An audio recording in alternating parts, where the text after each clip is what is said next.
Welcome to Ravensdale Bible Academy. Today's course is from our Think Again Christian series called Fake News. And today's specific lesson is red herring. Now, red herring is a form of a logical fallacy that is commonly used in news to distract and to divert people's attention from subject A to subject B.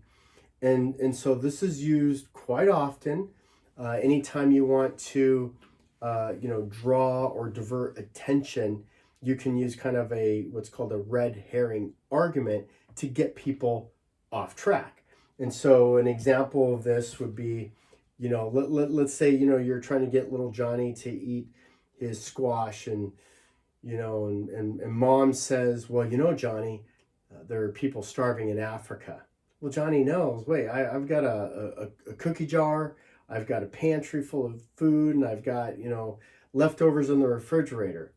The red herring argument is there's people dying in Africa, starving. Well, yeah, but that's not me. And so that's a real problem, and that's a real issue. My issue is I don't want to eat squash.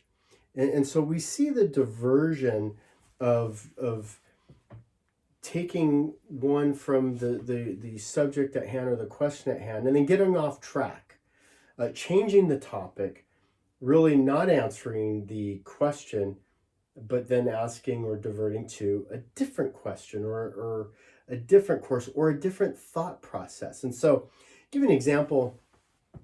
President Joe Biden was talking about making a mask mandate.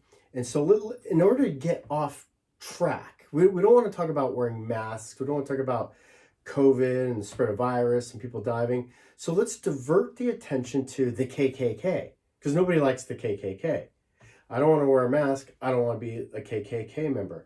I don't want to wear a mask. I don't want to be a racist. So the way we use the red herring argument is, well, Joe Biden is no better than the racists from the KKK. See, that's just not fair. That's a logical fallacy using a red herring argument to prove your point, but it's a bad point.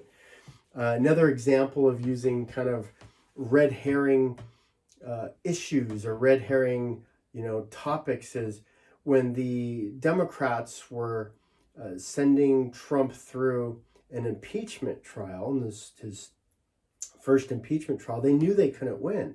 They knew they didn't have the votes. So why did they do it? Well, it was helped to divert attention. It helped to create political theater. And so anytime the news came on, they could talk about this red herring subject, Donald Trump being impeached, instead of addressing real issues.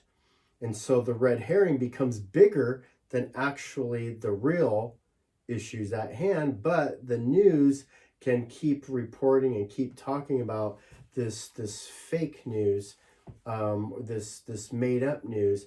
Doesn't even have to be real, but it's what they're able to do.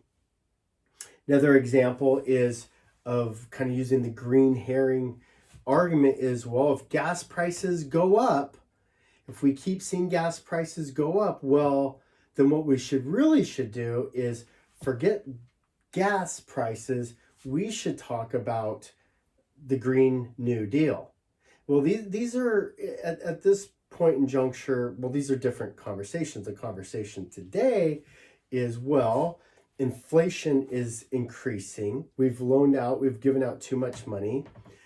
Oil costs too much. Why? Well, because we gave up our Keystone pipeline, and because we're buying it from the Middle East, we're buying it from OPEC. See, these are different conversations and different subjects, but the red herring then becomes, well, let's talk about the Green New Deal. Let's talk about this. And so it's close and it's related, but it's not really the subject on hand. The idea then of we have a border crisis. Well, what's the border crisis? Is the border crisis that we want to imprison and jail kids? That we don't want to have compassion for families? Or is the issue of the border crisis protection from drug dealers and cartels and people with criminal records? Because we know that both are happening. And so the red herring is, well, instead of answering the the question of how do we protect our borders from things like COVID? How do we protect our borders from some of the bad people? How do we protect our borders from more drugs? Well, instead of answering that question, divert the attention to, well, what about the poor kids? Well, what about the families? See how that works? See how the diversion of the subject can be changed. And so instead of reporting the news, which is, wow, you know what? There's thousands of illegal people flooding into our country, and we don't really know who they are. We don't know what their medical history is, and we don't know what the end result is going to be. Let's just then focus in on the compassion and the appeal to pity, the appeal to emotion, which is two other logical fallacies, and let's just focus in on the kids.